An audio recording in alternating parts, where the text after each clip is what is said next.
Hello everybody, my name is Andrew Casey at Hypersanity Books, and today I'll be reviewing Carrie by Stephen King.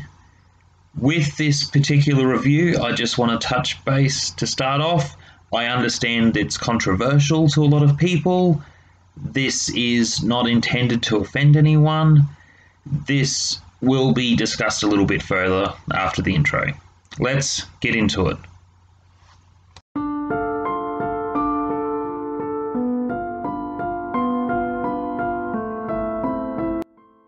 First things first, Carrie is considered to be an R-rated book. It is banned in a lot of schools around the world. We're talking high school, college. The reason being is it's considered underage sex because the characters are in middle school. So that's already, depending where you're from, it's interpreted. The mother's religious views are considered very controversial. However, when you consider mental health, it is a form of fiction. And that's something I want to make clear with this particular review. It is fiction. This is just a little bit of an opinion and a few little examples to come to whatever your thoughts are about the book.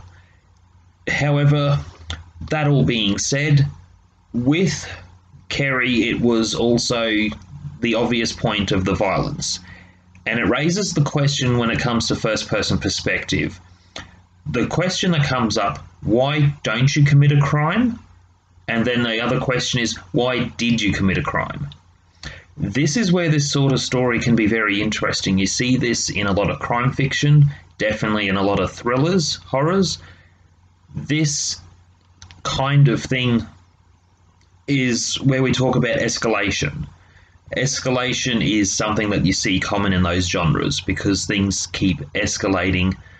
Carrie is split into three parts. The first half of the book is called Bloodsport, the second half is called Prom Night, and then the third part is the end of the book, the resolution. Now, with all being said, the book is different to the films. The character Carrie is overweight, pimply. The scene happens in the shower where she's menstruating and she gets teased and bullied by the other students. They're throwing tampons at her. One character in there removes herself from the situation. I want to make something clear with that later on. With the particular character, one removes herself and the other one keeps the violence going.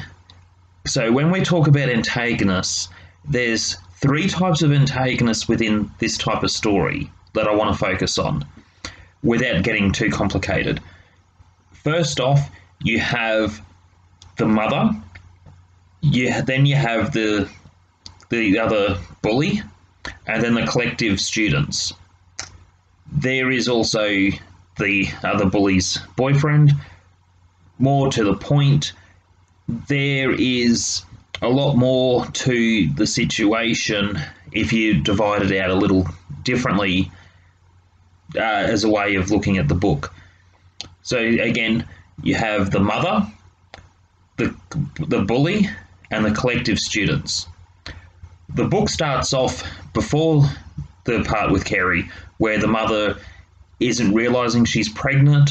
She's thinking it's a bit of a curse because she's in complete denial about committing adultery with another man.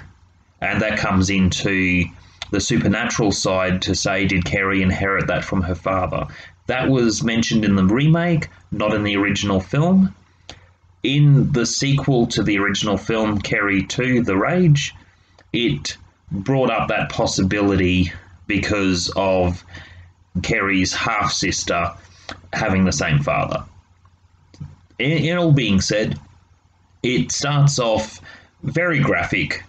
It isn't a nice situation. The teacher in the film is loving. In the book, she's nasty.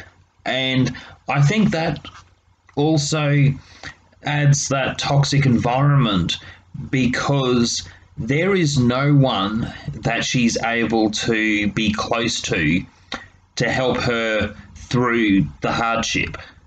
except for the one person who removed herself. Sue is the triagonist of the story, saying that with this, she removes herself from the incident.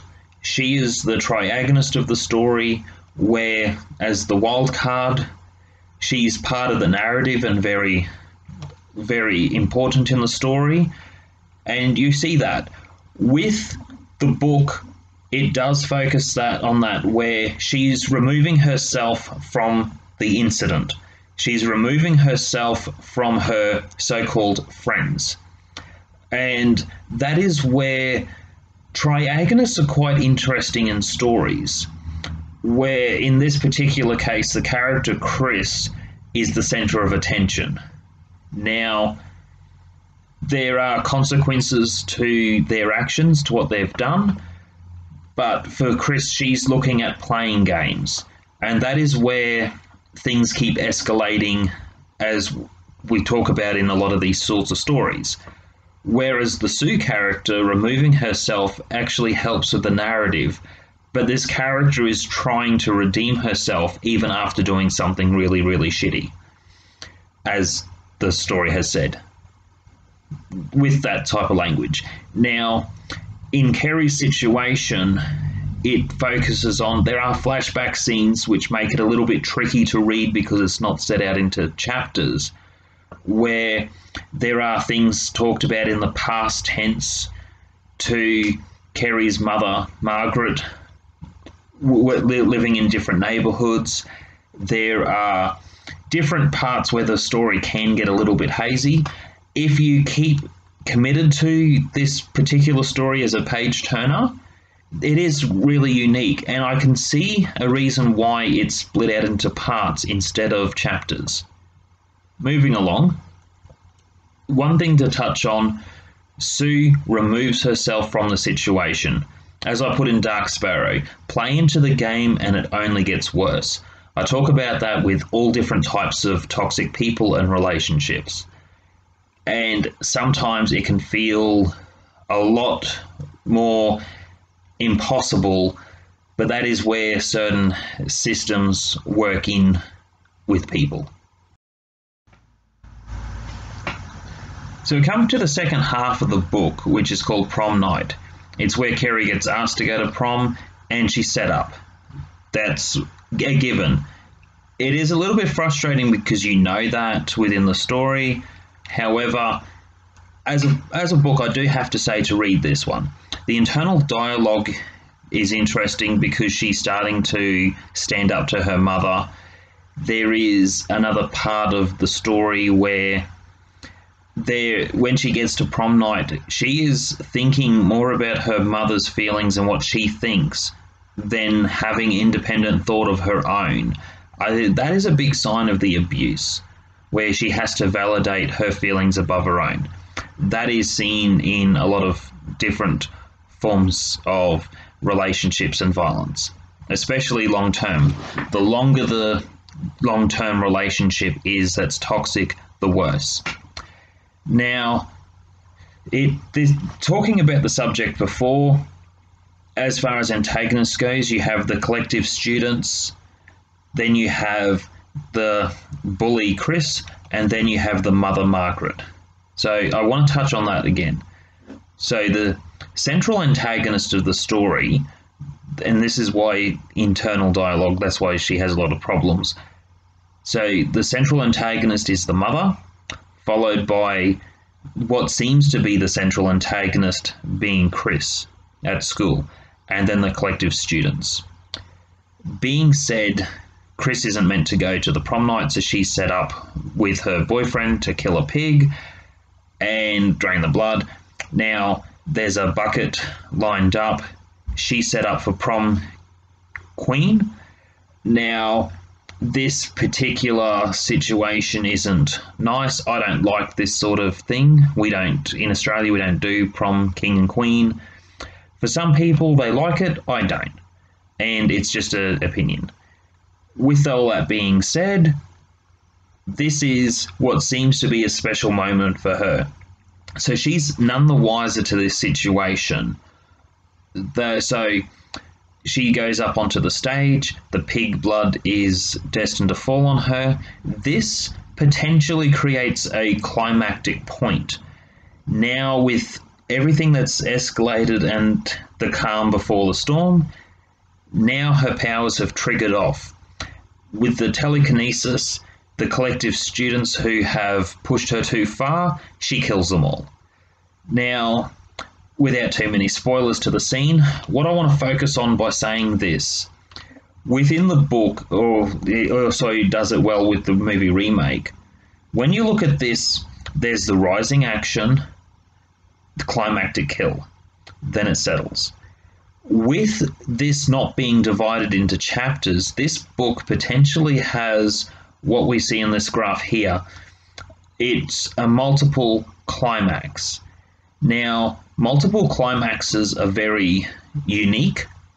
This can happen in a lot of stories where there's a multitude of characters and it has a potentially climactic point to a character's story, and then it settles. Depending on character perspective, for argument of this and being left into two parts of the story, this being the second part to focus on, within this part, it's interesting because she's had the climactic kill of the students. Then it leads to the car chase where she's chasing down the central antagonist, what seems to be to Carrie, being the bully. Now, I want to say that clear. What it seems to be to her as the central antagonist is this bully at school. So they face off, and it does it well in the film where she uses the powers to pick up the car, and it's leading to that rising action, and the things lose control, slam the car, climactic kill. For Carrie, this feels like the relaxing point, so the action then descends, as we know. So for her, she's seeking the sanctuary of her mother. And this is quite tragic, really, because what seems to be the central antagonist, being Chris, is actually the mother because of all the long-term abuse. Now, this leads towards another rising action where the mother's showing the love and to try to stab her and kill her, where it leads to the rising action climactic kill. And I know I'm repeating my words a lot. Please forgive that. With this situation, what I'm trying to focus on, this book was written quite well where the second part can complement multiple climaxes. And this adds into escalation, this adds into the story in quite a unique way. Finally, finishing up, the other person who removed herself from the story, Sue, is in court. That is the third part. It goes through a little bit of toing and throwing where it's trying to make it seem more realistic with evidence. And the main point that she talks about there, and within the movie remake, it focuses on that. One thing she acknowledges is that everyone pushed her too far. And going back to that previous question, I'm not trying to encourage anything here, but the question comes up when it comes to escalation: why don't you commit a crime, and why did you commit a crime? That all being said, this was a very good book. If you are going to read Carrie, and I do recommend it, try to do it in either two sittings or one sitting, and keep to the parts that way. It's not the kind of book you want to pause, do something else, and come back to it, or leave it for a few days. This is the kind of book you want to be committed to reading. Otherwise, that's it for today. Hit like, subscribe, comment, and if you know of any other books with multiple climaxes, please let me know.